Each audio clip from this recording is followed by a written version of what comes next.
What's going on, everybody? Welcome back to another very late night in the Brew-Lab with me, Lone Fox, your Brewmaster in Chief. And tonight in the Brew-Lab, I'm coming at you with another episode of Spoiler Talk.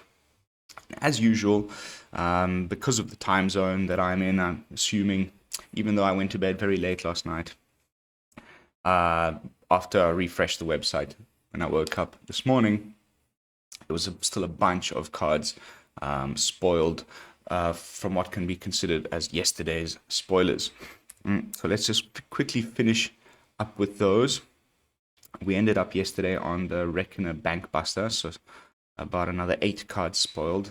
And then quite a lot of new stuff from today, and some I only looked at them till about here. Everything else I still haven't looked at all, so it's going to be a little bit of a surprise for me as well. Without further ado, let's jump right into it. Where were we? Reckoner Bankbuster. So the first one we've got is Samurai. Okay, this is in Portuguese. The Sky Blessed Samurai. 6 colorless and 1 white. This spell costs 1 less to cast for each enchantment you control. So can eventually end up costing you as little as 1 white if you've got 6 enchantments in play, which can actually be pretty easy in your Hallowed Haunting type of decks.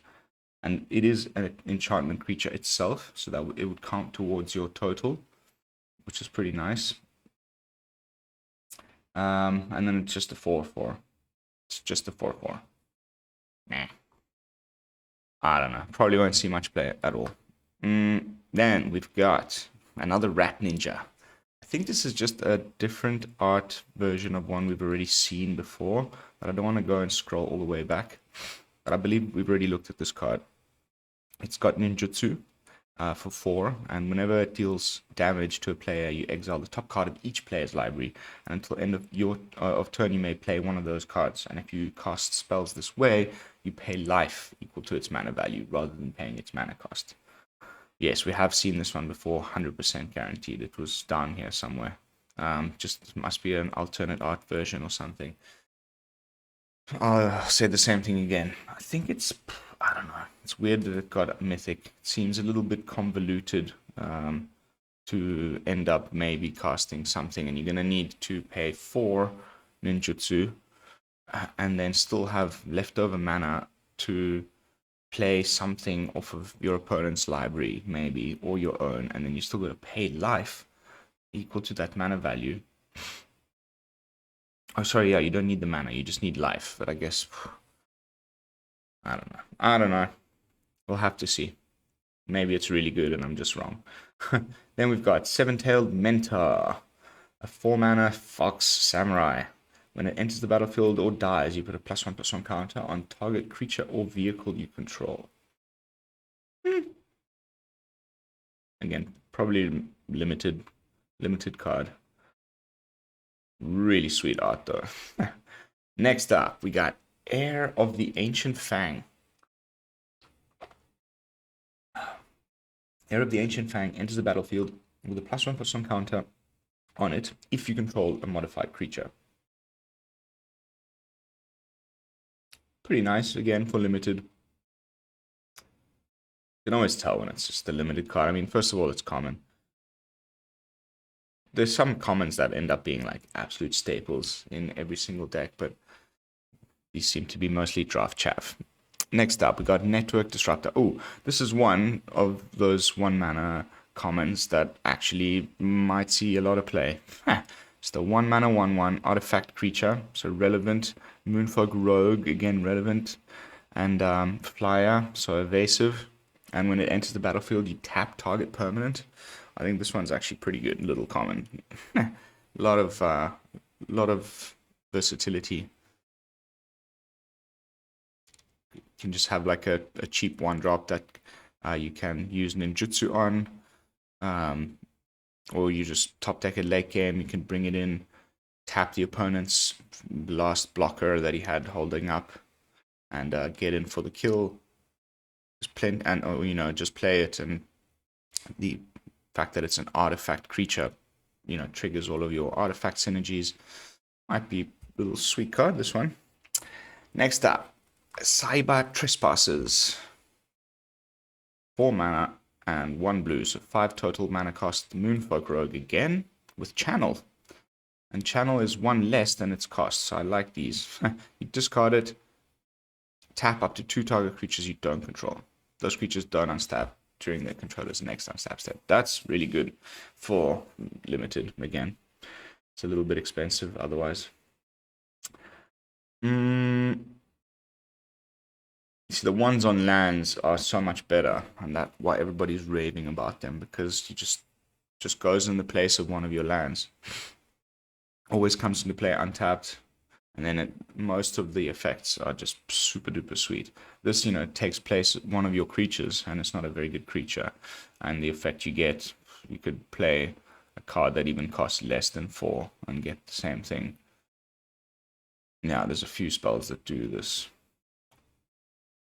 So yeah, probably won't see much play. Next up, Coiling Stalker. A 2 mana Snake Ninja with Ninjutsu. It's a 2/1. And the Ninjutsu is the same as its casting cost, which is always interesting. Whenever a Coiling Stalker deals combat damage to a player, you put a +1/+1 counter on target creature you control that doesn't have a +1/+1 counter on it. If that had just been on any creature without this caveat, it probably would have been uncommon and a lot more playable. As is, Next up, we got an interesting looking creature here. Hinata. La Corona dell'Alba. This is the Crown of Dawn. The Dawn Crown? Crown of Dawn. So in Jeskai colors, I like these like 3-color things. I guess it's probably mostly designed for like Commander or something, but it's like a challenge accepted. Let's build around this a nice Jeskai deck. So it's a 4/4 Frampler, and spells you cost 1 less to cast for each target they have. Okay, and spells your opponents cost 1 more for each target they have. This might be like slightly badly translated.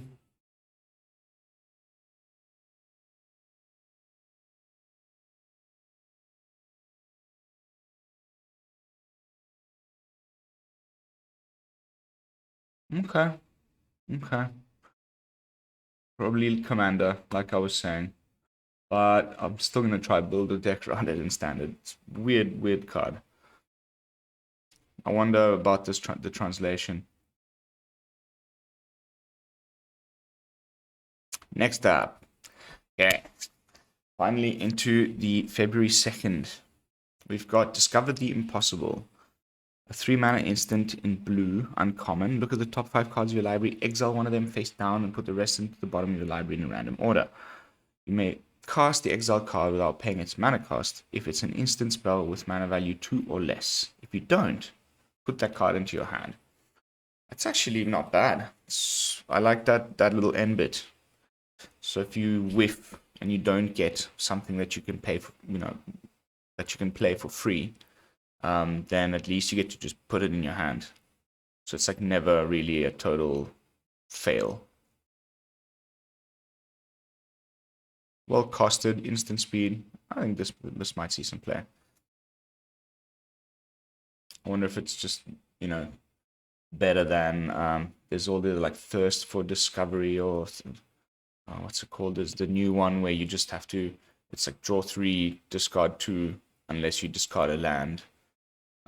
There's a few new blue spells that kind of do this at around 3 mana. Some are sorcery speed, some are instant speed, but they all kind of do very similar things. So it sort of depends what.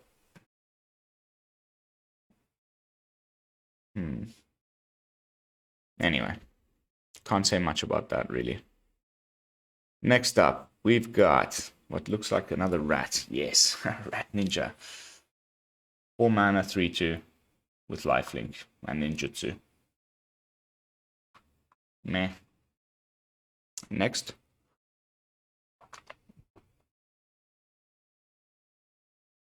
Another 4 mana, Moonsnare Adept. Human Ninja. with ninjutsu. When it ETBs, return up to one target creature to its owner's hand. I guess one of the things that was blocked, that you don't want it to die, and that you're not able to ninjutsu because it's been blocked, you can ninjutsu this thing in, and then bounce the thing that's been blocked and save it from being killed.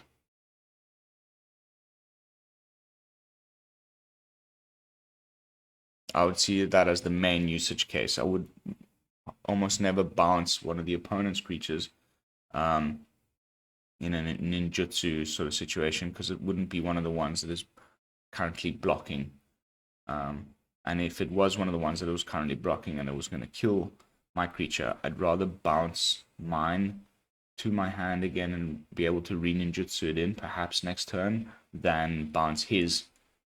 He might just recast it and get ETB triggers and things like that, if that makes sense. A little bit expensive. Probably won't see much play at all. But we'll have to see how this ninjutsu deck shapes out. It's looking pretty strong. Next up, wow, this looks like a really nice rat commander. We've got Shiga Okiba Gang Leader.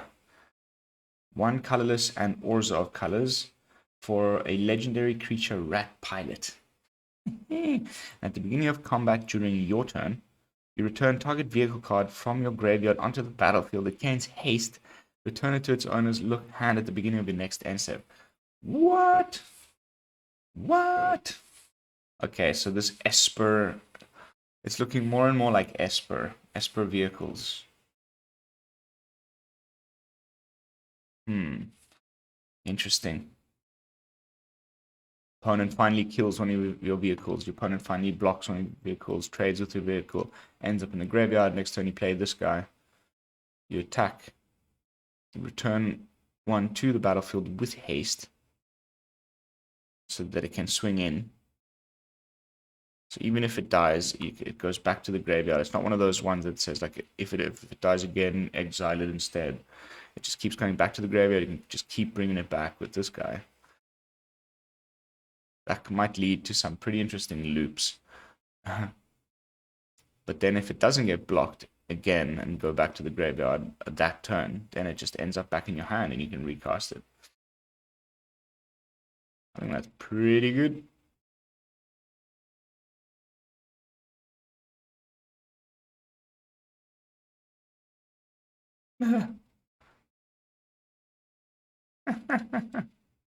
Rasmus, good one. All right, pretty good card, I think. Whoop, whoop, whoop, whoop. What's happened here? Sometimes the page just does that. It's a little bit annoying. Next up, we got a lot of Asian cards.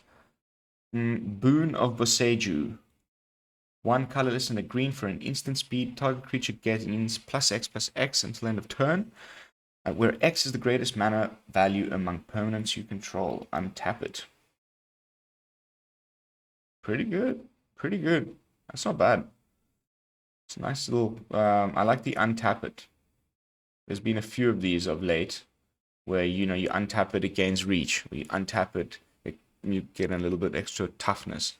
This one's +X/+X.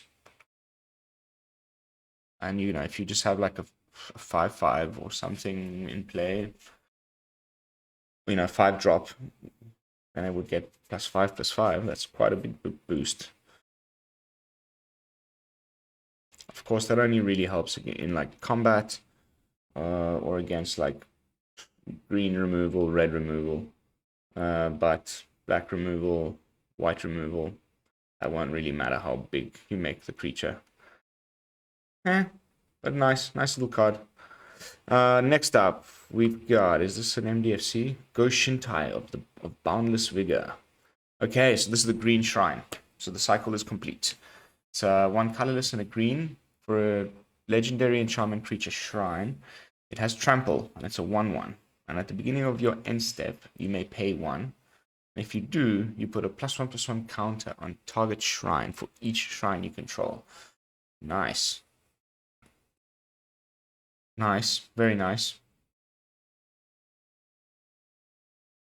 I just think it's gonna. I mean, there's been some Shrines deck, even in Standard, in the last 2 years that were okay. You definitely lose to the odd one, but they tend to be a bit slow. And the problem, the times that you did lose is when you didn't get any of your enchantment removal. Now that they're also creatures and enchantments, that just makes them a lot easier to get rid of. So, and because always what you're trying to do is like reach this critical mass of shrines on the board, and then you can like, it finally just starts popping off when you have all the colors. It's just easy. It's too easy for an opponent to like hit a sweeper or whatever, enchantment removal, targeted removal, any kind of thing, because they're creatures now. It's going to be really hard to get to that all 5 shrines on the board at one moment, unless they find like, they give you cards to trick them out and that sort of thing. So they'll probably find more of a home in like historic shrines, and so I've already seen some people saying that, where like, they're better than some of the ones that they already have loads of in historic. But in Standard, as we only have the ones from the set as to make a shrine deck, I don't think it's going to be that good this time around.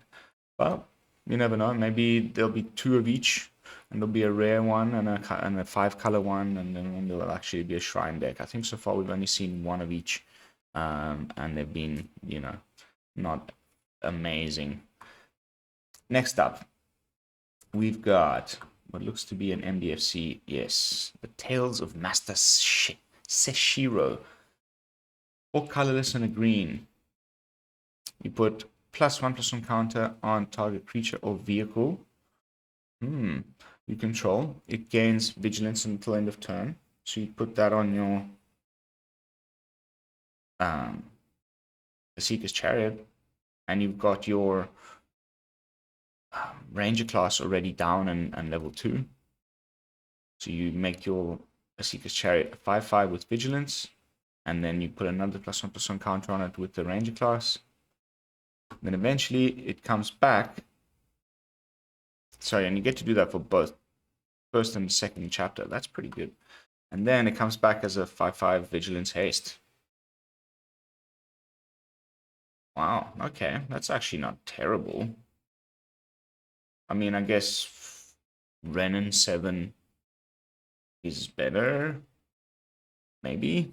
Same spot on the curve. Unnatural growth, that sort of stuff in your green deck. It's probably better things you can be doing for 5 mana. But I think there's going to be ways to reduce this casting cost in your sagas. And this isn't terrible. If there's a good like vehicle deck, or even on your creatures. And then you get a 5/5 that can swing in the turn it comes into play with vigilance. That's really not that bad at all. And it's an enchantment creature. You get all your like BTB synergies for enchantments. I think that's actually not too bad. It would be great if it costed 1 less, but then it would be like on the same spot as.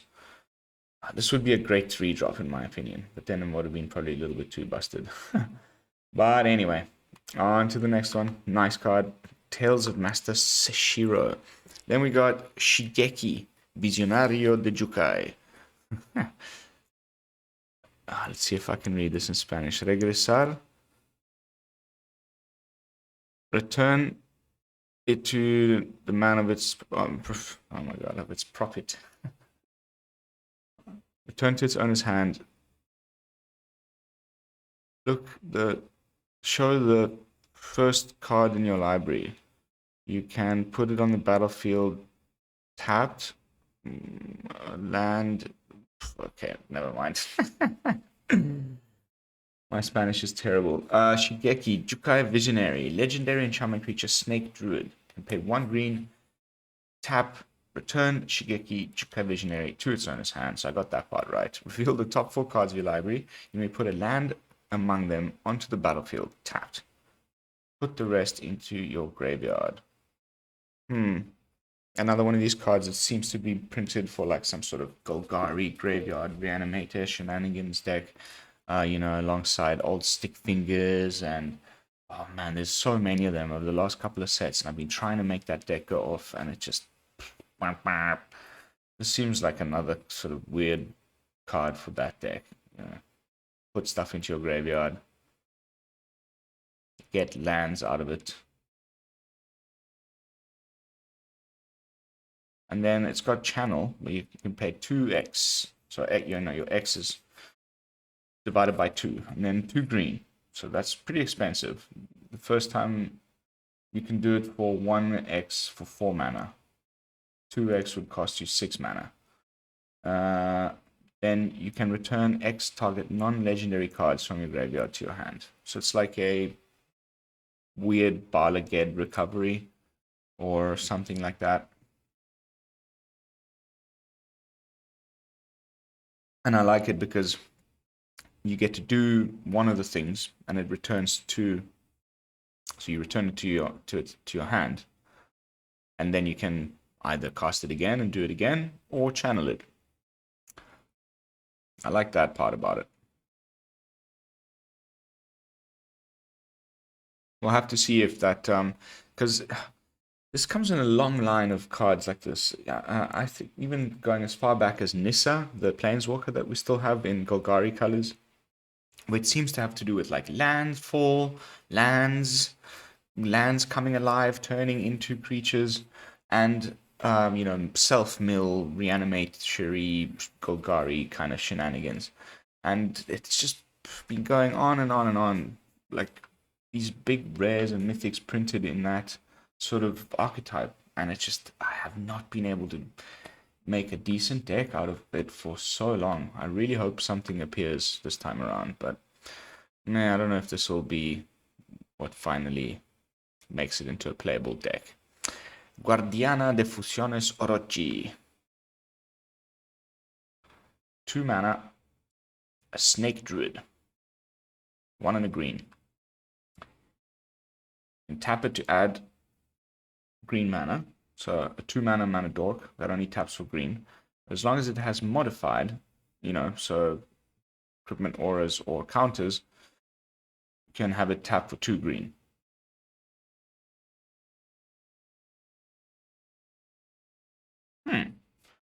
That's pretty cool.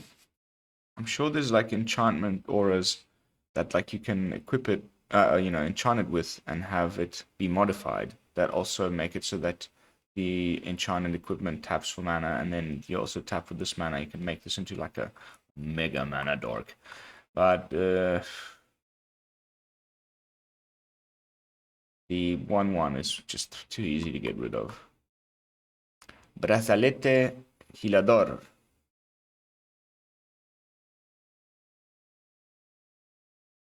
Spinner Bracelet. 2 colors and a green for an artifact creature equipment spider with reach. Equipped creature has +1, +4, and reach. Nice. Typical sort of spider stats like small, power, big toughness, and reach. And it has reconfigure 4. Meh. Maybe a 1-of in a sideboard or something. Playing against like flyer tribal. Next up, I've been waiting to get to this one. This is a really good one. I think this is gonna be like definite staple in Commander, like, as usual. But I kind of, whatever. I won't say it. There's probably plenty of Commander people that out there that love it, and I've got enjoy it. It's just not for me. But if a creature attacking would cause a triggered ability of a permanent you control to trigger, that ability triggers an additional time. So in these samurai decks, where like, let's just quickly go back and look at a few of them, even just the not so good ones from the last couple of days. We got here this Noriko Yamazaki, the poet. Whenever a samurai or warrior you control attacks alone, you may cast a targeted enchantment card from the graveyard this turn. That would be a thing that is triggered by a permanent you control. Sorry, when a creature attacking, so you would just attack with 1 samurai, and you'd have a bunch of these others on the battlefield, and all of the triggers would trigger twice. Okay. There's some that make you have an additional combat step. There's some that make you able to cast things from your graveyard. There's some that give the attacking creature lifelink, or some that give the attacking creature, you know, the Samurai deck, I think, is going to be really good. And we've got the new Selfless Savior. That's a 2-mana Samurai that gives Indestructible and Lifelink. It's kind of, I think, going to be a really sweet deck. You just like, each time you bring in a new one, you attack with the one you brought in before.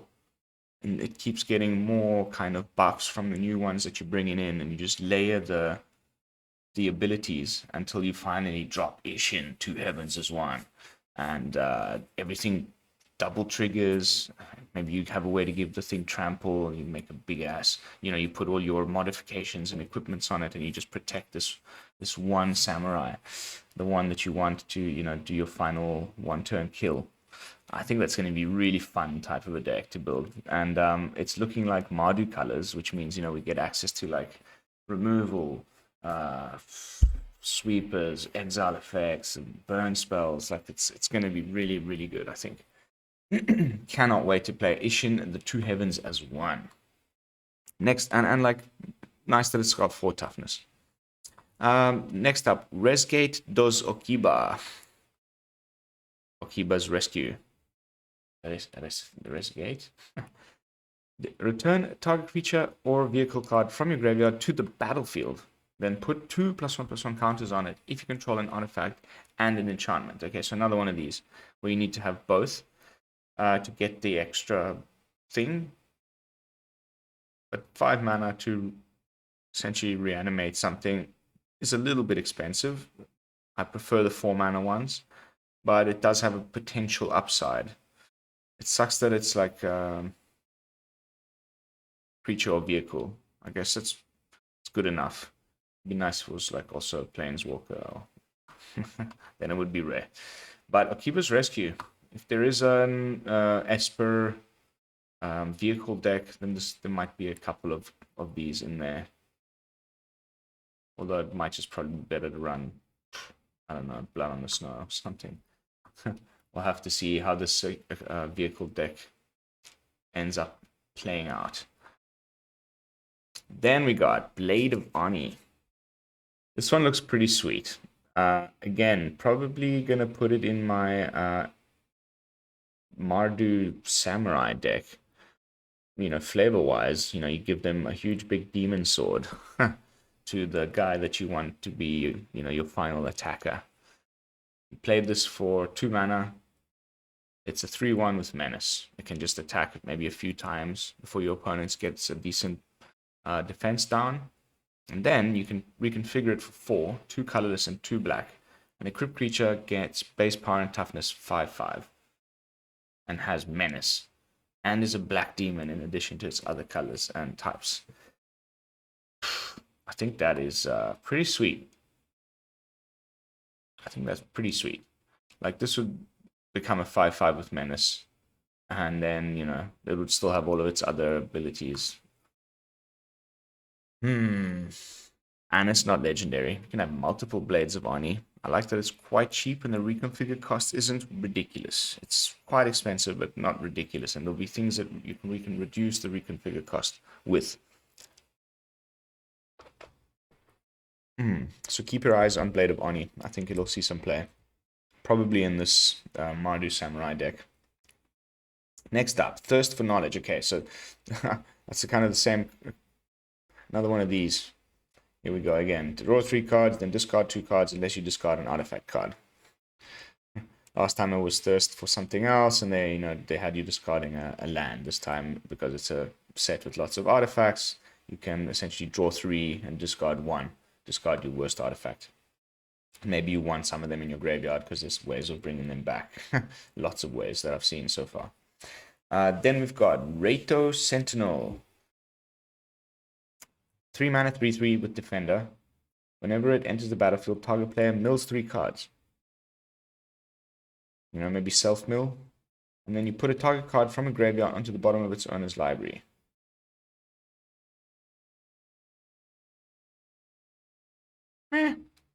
Interesting, but probably not that great. Next up, we've got the Reinforced Ronin. 1 red mana for a 2/2 with haste. Nice. Samurai. Nice. Oh, nice. There's your 1-drop for the Samurai deck. At the beginning of your end step, return it to your hand. Wow. You can just put it in, haste, attack, 2/2, return it to your hand. And then eventually, you can channel it for 2 mana, and you can discard it and draw a card. I think that's really, really, really, really good. That's a really, really nice card.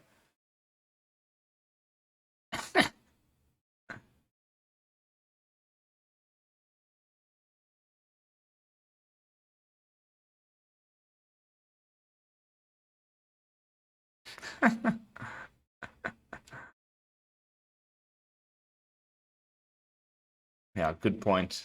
I guess in Lurus, that's pretty busted. You just discard it, cast it again, blah, blah, blah, blah, blah, end the cycle.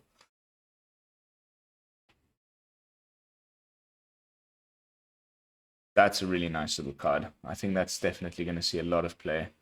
And I can't wait to test it out in my Samurai deck. Next up, we've got Kami of Industry, talking about ways of bringing artifacts back from your graveyard. Here's one. Probably won't see any play, but I really like the art on this. This gigantic Yeti monkey welder guy. Blacksmith. So 5 mana for a 3/6. It's a spirit. And when it enters the battlefield, you return target artifact card with mana value 3 or less from your graveyard to the battlefield. It gains haste, and then you sacrifice it at the beginning of your next end step. Pretty cool. But yeah, probably won't see any play. Next up, Acquisition Octopus. Another one of these acquisition. We had Acquisition Expert last time. Whenever Acquisition Expert, the Octopus is or equipped creature deals combat damage to a player, draw a card. Reconfigure of 2. That's not bad. Put this on one of your flyers and just draw a card whenever it gets in for damage. It's got cheap reconfigure. Not terribly cheap, but it's a nice little uncommon. I think that'll probably see a little bit of play in one of these equipment decks. Or maybe even just in a, you want to have a deck that you want to have a little bit of card draw in. And the creature that, was equipped to dies, this just becomes a creature again. And you can keep swinging in with it, keep drawing cards, or just reconfigure it onto the next flyer you cast. That's pretty nice. Or, Trampler or any other evasion or whatever. That's pretty nice. And it's nice that it's not rummaging. You don't discard. You just draw a card. Nice, nice, nice. I can see why it's uncommon. Next up, we got the green card from this cycle where, you can discard cards to make the casting cost less, but you declare the cost of X first. I'm assuming, I can't wait to see how this ends up playing out on Arena, but I'm assuming this is how it's going to be. So you choose you'll have the little plus, and you choose the cost for X, but then they'll say how many cards you want to discard, and you can exile cards from your hand, and then that'll reduce the cost of X.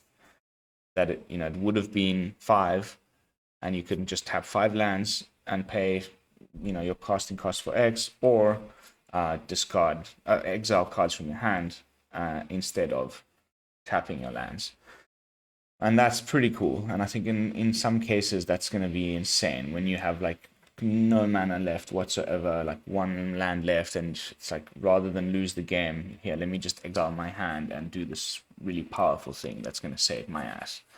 In this case, the powerful thing is you choose target creature with mana value less than X, and you search your library for a creature card with the same name as that creature, and then you put it onto the battlefield tapped, then shuffle. So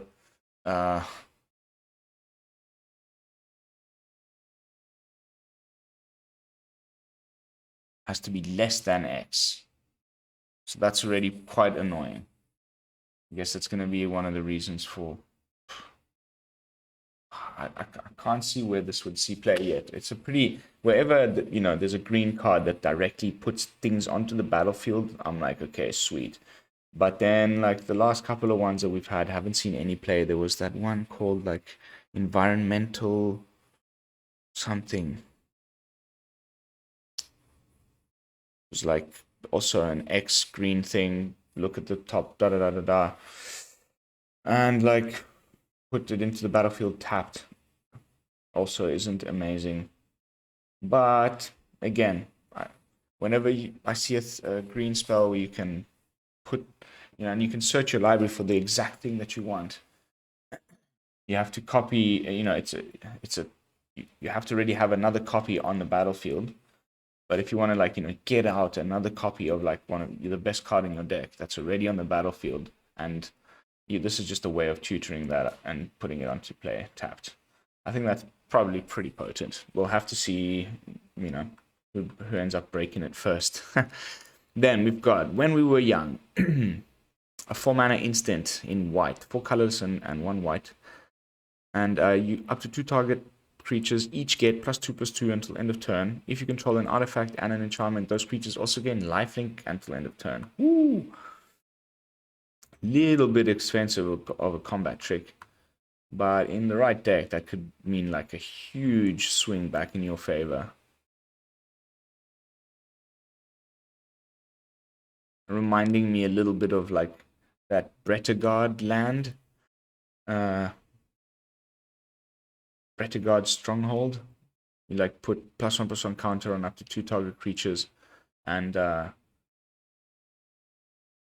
they gain vigilance and lifelink. Similar to that.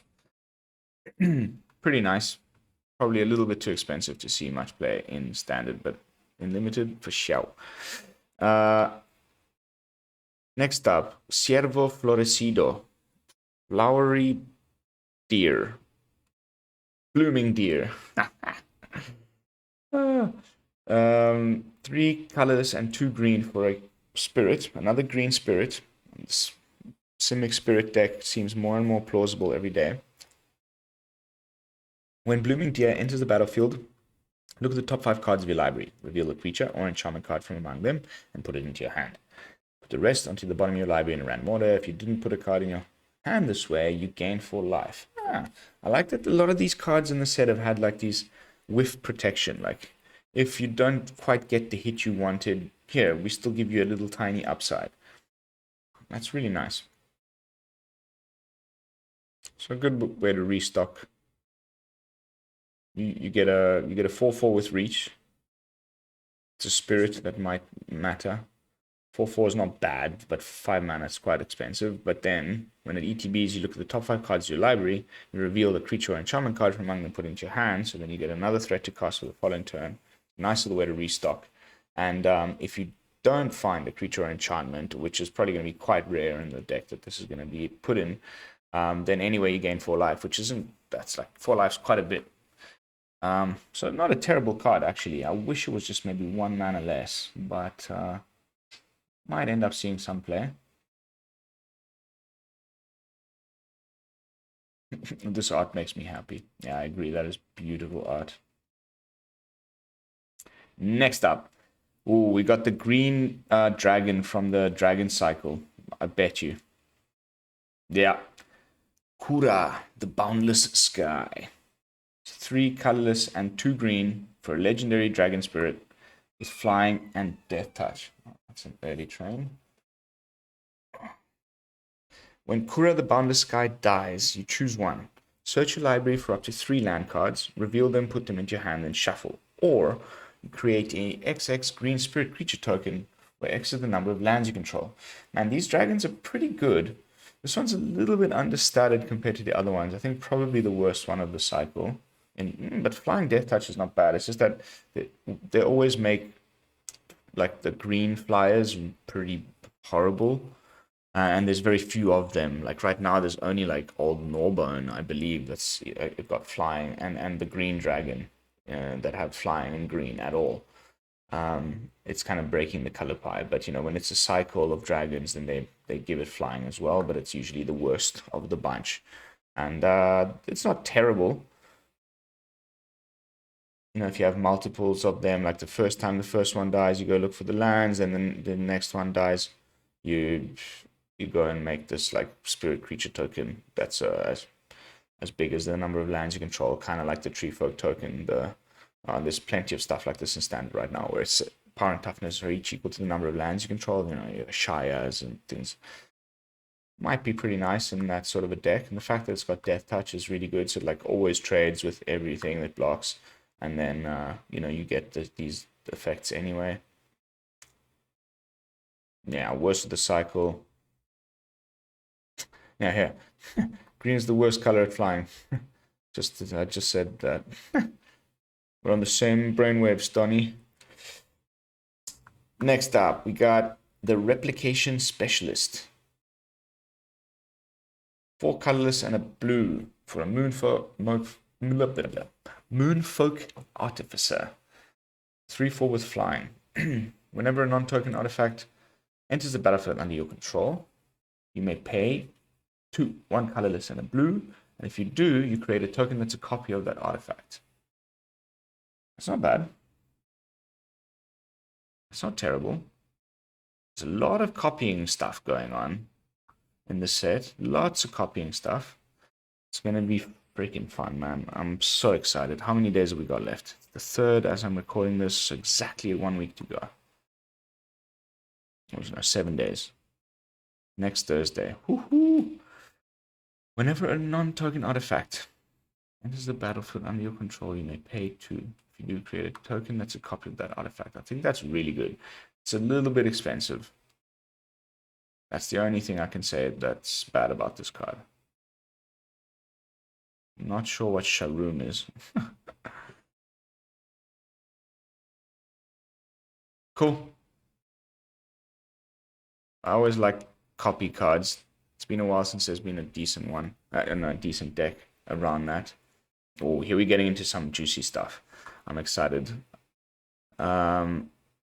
Whenever I see these vehicles now, I'm pretty keen. I can't wait to build this vehicle deck.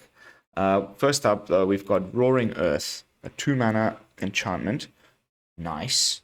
In green. Green 2-drop enchantments. Whenever a land enters the battlefield under your control, you put a +1/+1 counter on target creature or vehicle you control.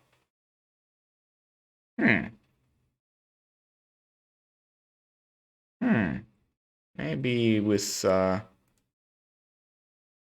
this guy. And then you can potentially channel 1 if you top deck 1 when you don't want to cast it. You can pay X and 2 green, discard it, and then you put X +1/+1 counters on target land you control. It becomes a 0/0 green spirit creature with haste. It's still a land. And then, you know, with the counters on it. Pretty cool. Another one, yeah, I think this definitely goes into this type of a deck here. Again, these Golgari, landfall, self-mill, lands turning into creatures. We've got also the Druid class. We've got, oh man, there's a lot of synergies in that deck. It's just still not good. Next up, we've got Mech Hanger.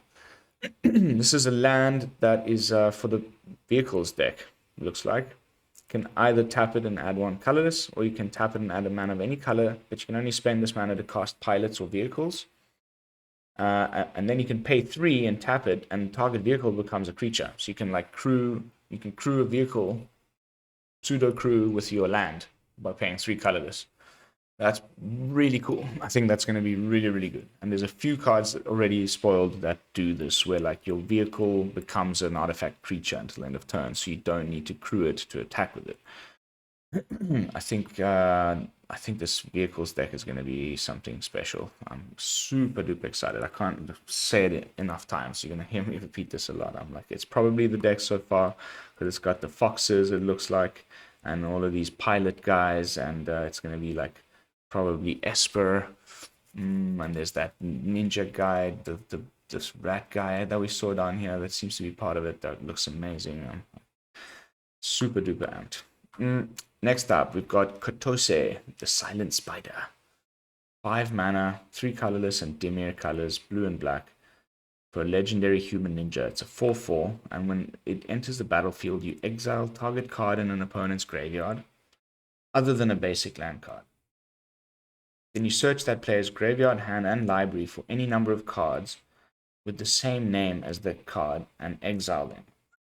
It's kind of like a test of talents, but like from the graveyard. Then that player shuffles. For as long as you control Kotose, you may play one of the exiled cards, and you may spend mana as though it were mana of any color to cast it.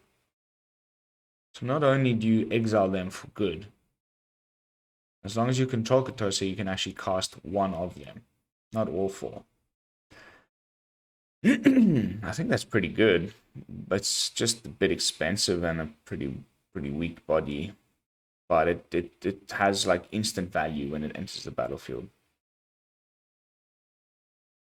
Can like get rid of a card from the opponent's deck for the rest of the game. Bye. You know, and because it'll, you know, you'll see the opponent play it. It's a thing that you hate to see. Maybe it's their blood on the snow, their whatever. Play this guy.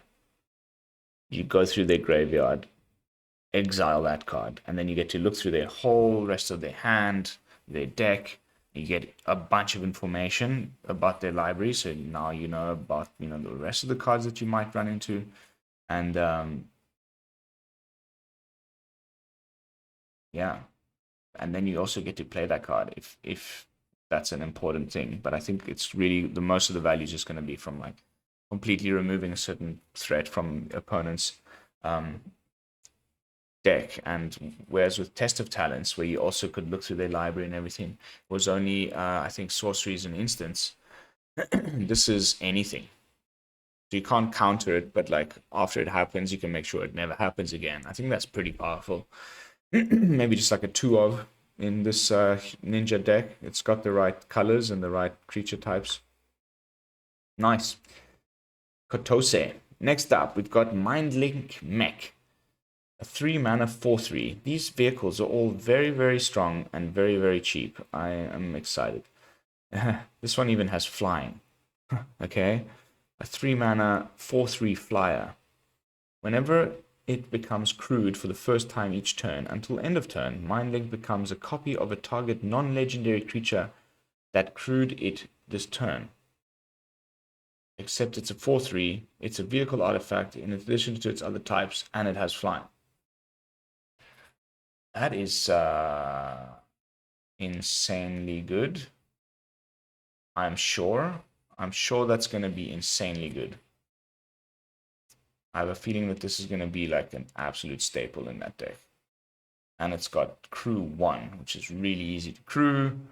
It's got flying. You can copy things.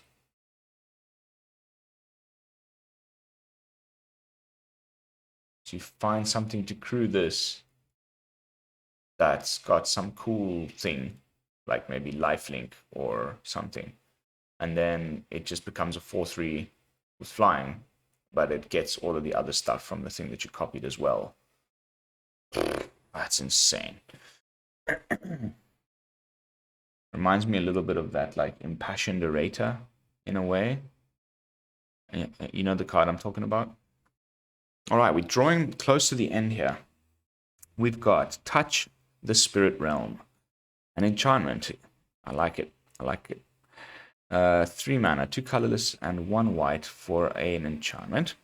That is uncommon. And when it enters the battlefield, you exile up to 1 target artifact or creature until Touch the Spirit Realm leaves the battlefield. Okay, so it's kind of like a Borrowed Time / Banishing Light, another one of these 3 mana enchantments that exiles things. This is only specifically artifacts or creatures. So it's specifically worse than, let's say, Borrowed Time, because that just can exile anything. But this one has Channel. So you can discard it, and then you exile target artifact or creature, and return it to the battlefield under its owner's control at the beginning of the next end step. So you can use it as a sort of save spell. You know, the opponent targets your thing, you instant speed, channel, touch the Spirit Realm, exile your thing that is being targeted, and then it returns to the battlefield at the beginning of the next end step. That's pretty nice, like a flicker spell for 2 mana that's attached to your Borrowed Time. your slightly worse borrowed time. I think that's pretty good.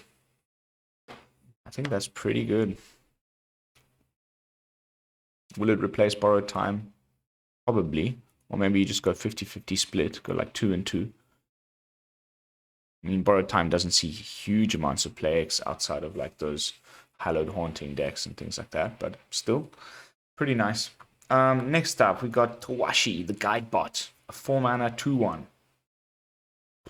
Okay, pretty horrible at face value, but then let's see what it does. When it enters the battlefield, you put a +1/+1 counter on a target creature you control, and you can pay 4, tap it, and draw a card.